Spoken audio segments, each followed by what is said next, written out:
प्रभु मृत्युंजय ठाकुरे महाप्रभु हे बाबा धवलेश्वराय बालालिंगाय नमो नमः। दीपम यदि परम ब्रह्म दीपम यदि जनार्दन दीपाहरत मे पाप पूजा दीप नमस्तुते।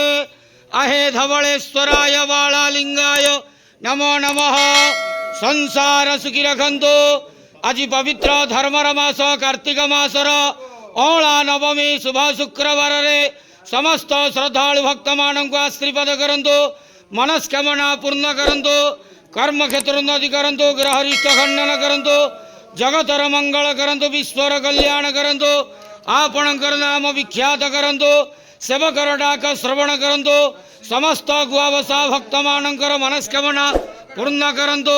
जो जो भक्त माने आपणक पाखरे मानसिक रखिछंती तांका मानसिक पूर्ण करंतु।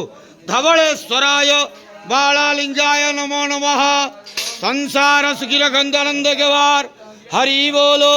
आज अला नवमी शुभ शुक्रवार रे समस्त श्रद्धालु भक्त मानक आशीर्वाद करंतु आनंद केवार हरि बोलो।